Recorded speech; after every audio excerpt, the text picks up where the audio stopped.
नमस्कार दोस्तों, welcome to my daily blog.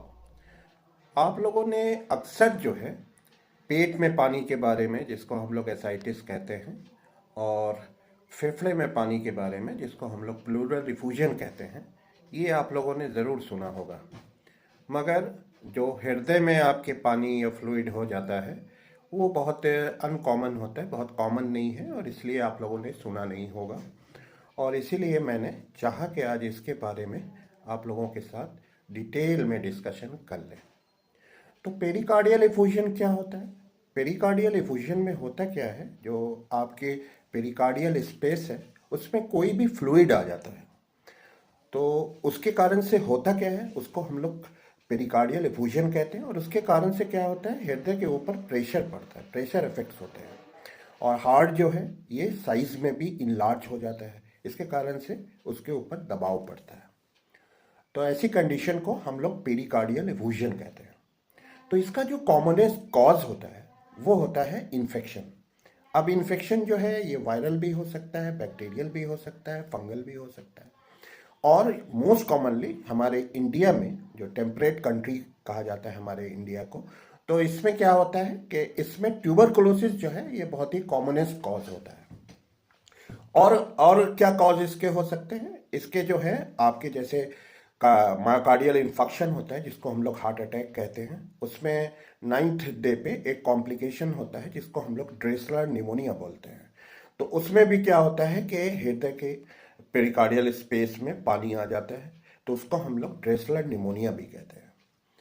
तीसरा जो कारण होता है वो क्या होता है, आपके ऑटो इम्यून डिजीज के कारण से हो सकता है। लुपस एरिथ्रोमेटोसिस में होता है, रूमाटाइड अर्थराइटिस में भी पेरिकार्डियल एफूजन जो है वो बहुत कॉमन होता है। कैंसर में पेरिकार्डियल एफूजन बहुत कॉमन होता है। और जो है किसी ट्रॉमा के कारण से भी आपको पेरिकार्डियल एफूजन हो सकता है।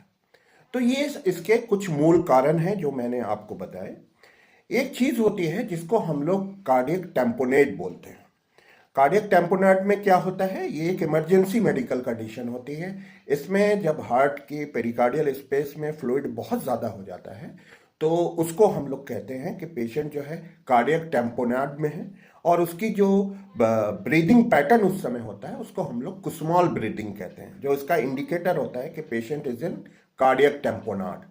तो चूंकि ये इमरजेंसी मेडिकल कंडीशन होती है तो इसमें हम लोग क्या करते हैं कि आपका जो पानी है उसको हम लोग निकालते हैं। तो पानी जो निकालते हैं उसको हम लोग पेरिकार्डियल टैपिंग बोलते हैं। और अगर बहुत ज़्यादा पानी है और सीवियर कार्डियक टेम्पोनेट है तो उसमें हम लोगों को अक्सर पेरिकार्डियोटॉमी भी करना होता है, यानी हार्ट के अंदर एक विंडो बना के उसमें जो है पाइप डाल के पानी को ड्रेन कर लेना होता है। तो उसको हम लोग पेरिकार्डियोटॉमी कहते हैं, और इस पूरे प्रोसेस को पेरिकार्डियोसेंटेसिस कहते हैं।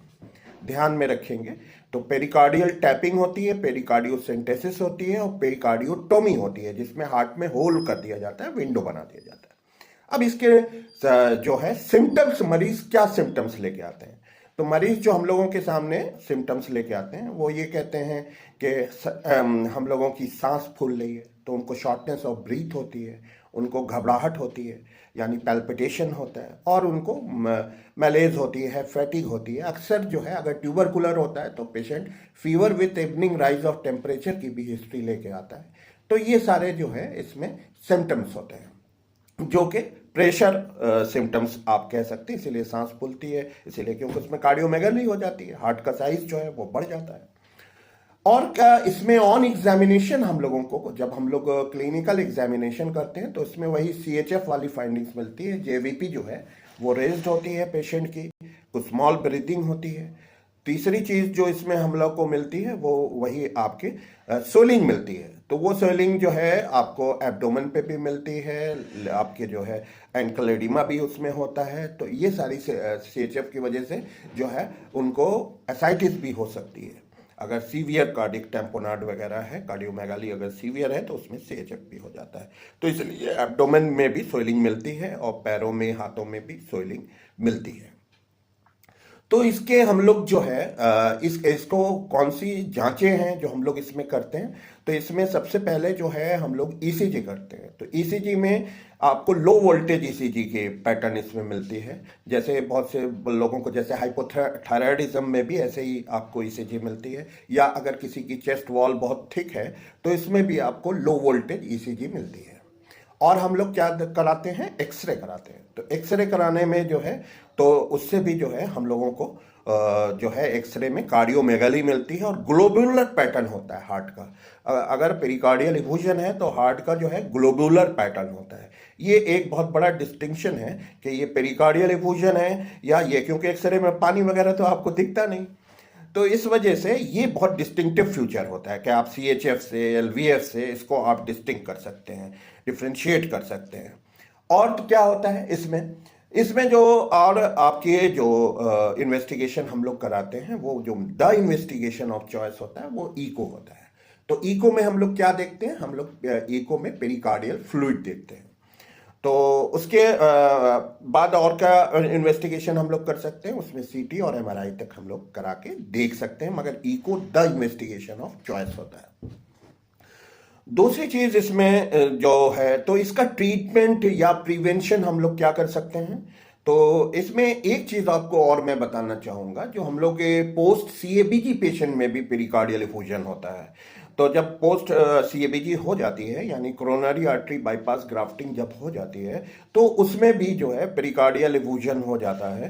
तो उस पेरिकार्डियल इफ्यूजन के लिए हम लोग सिंपली जो है एंटी इन्फ्लामेटरी ड्रग्स कुछ देते हैं, क्योंकि पोस्ट बाईपास रहता है। तो इसमें जो सबसे इंपॉर्टेंट ड्रग्स होती है उसमें इंडोमेथासिन हम लोग बहुत सेफली दे सकते हैं पोस्ट सीएबीजी पेशेंट में, और दिया भी जाता है। ये रेगुलर प्रैक्टिस होती है।